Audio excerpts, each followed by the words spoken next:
what is the place of surrender in free will and karma? Like, because typically, we have seen people who literally bow down to God and who's like everything happens through your will, right? For them, surrender is easy, I feel. Someone who's like, I have got the free will, I'm the creator of my destiny, right? And I have to take charge of it. In that scheme of things, then how does surrender fit in? Surrender is not a verb, surrender is a noun. Yeah. So surrender is not something you do. Okay. Surrender is your perspective that you carry with you all the time. Okay. Surrender is wearing shoes or sandals on a very rocky road. So you'll always need to have surrender to be able to look at things. You can be very hardworking, you can be very much in charge of things from a perspective of surrender in your heart. So surrender means I am not the doer. Okay. I am a vessel, Okay. and things are being done through me, and I must be clean. Okay. So I'm going to keep my words clean, my action clean, my food clean, things clean, and it's not me. So if you have surrender, you've activated your Ketu. If you have a lot of desires and you're constantly thinking, I'm the doer, then you have activated Rahu. Okay? We cannot go through life without Ketu and without being grounded. So once you are grounded in your perspective, right? You're grounded in your perspective, you go ahead and work 16 hours a day, 17 hours a day. When you are surrendered, you will not worry about the outcome. You will know that the outcome has to come. So it's a security also. So surrender ka opposite is control. Yeah. So if you have surrender, either you have surrender or you have control. You can try to control your meetings, your timings and all of that. But internally you just have to have surrender to say, okay, fine. Yeah. Beautiful. It is what it is. I think, but a lot of people kind of get confused between giving up and surrender. Like, because sometimes, this life kind of keeps throwing them in the same spot again and again, that I feel they confuse giving up, that, okay, you know what, I don't want to think about it. I've done this enough number of times. I don't want to go through it again. So they kind of shut it down rather than actually very consciously surrendering. Making an inquiry, yeah. Yes. So it's very important because I think people should remember that there is a future also. It's not that we've lived all our lives. There is a future. And if something is not getting solved, have a perspective of surrender that I'm going to do my best. Go to people, go get your Akashic records done. Go find out what it is. When we are sick, we go to so many doctors till we are, convinced that we know what is the root. Right? And at the root, have a bhavna of surrender, knowing that you will be taken care of.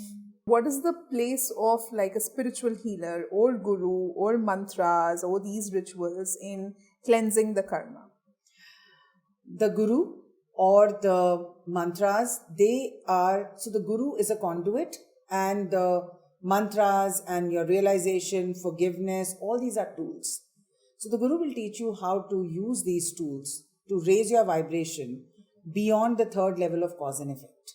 When you're able to view, I wouldn't say the world, because I don't know whether, it's possible to ascend to that extent while being embroiled in the daily day-to-day that we have. But if you are even able to view a situation for a little period of time above the effect of cause and effect, when you're able to raise your vibration that you can look at it neutrally as something being played out that you don't have control on, and choose your role in that with a conscious choice, that is the role. To take you away from cause and effect, to continuously not keep you in victimhood, to make you meet the divine within yourself. So when we chant mantras, we are getting the sound energy to purify our chakras. We are asking our cells to lift higher. Sound has a direct effect on our physical, mental, emotional, astral body. Similarly, there are many other tools. Realization happens. I feel that Akashic is a very good tool for us to logically understand. See, Natasha, till we logically understand something, we are not going to be able to accept it. But a good coach, a good guru will take you there. Your own sadhana will take you there. Unfortunately, today people feel that sadhana is only about, chanting mantras. And I feel that, if God wanted us to be Alexa, going on and on and on, what is the point? He's already given us Alexa. So true. So I think that even if you chant lesser number of times, but you chant with the right bhav. And the realization that, okay, with this mantra, now I'm getting the energy of Kali, or I'm getting the energy of Shiva. And my life lesson is transformation and burning away. So I'm with Kali. So if I'm getting the energy of Kali, am I playing that out in the right situations? That is the objective, because when you're chanting a mantra, the mantra gets lodged inside of you. It's not going anywhere. It becomes a part of your soul construct, your DNA.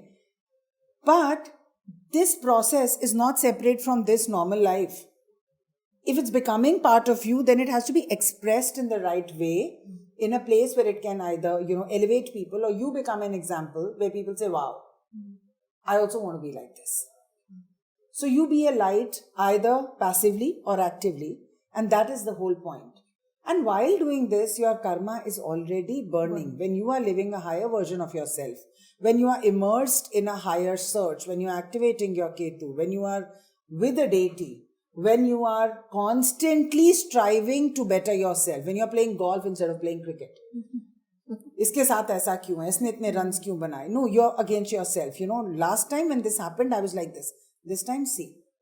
At least I could think differently, even if I didn't do it differently. Yeah. So when you're constantly aware, that is when karma is being burnt. I don't even think we need to focus on it as an objective. I think when we are immersed in our life's work.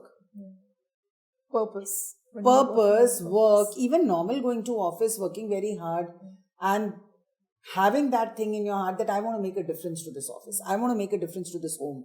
I want to make a difference to this person, my family, my dog, my writing, my podcasting, whatever.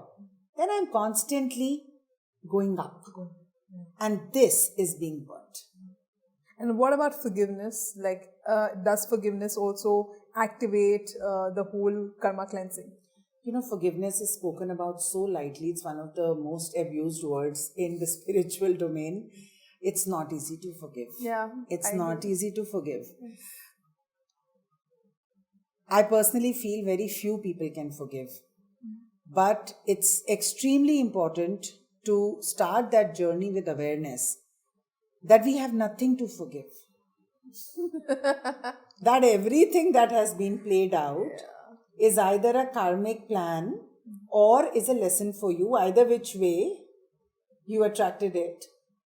And that someone who's wronged you is playing a role. So I think instead of looking for forgiveness or trying to be the bigger party who does the forgiveness, why don't we look at it from a lens of saying, was it wrong? Yeah. Was it here? I mean, certainly it is not random.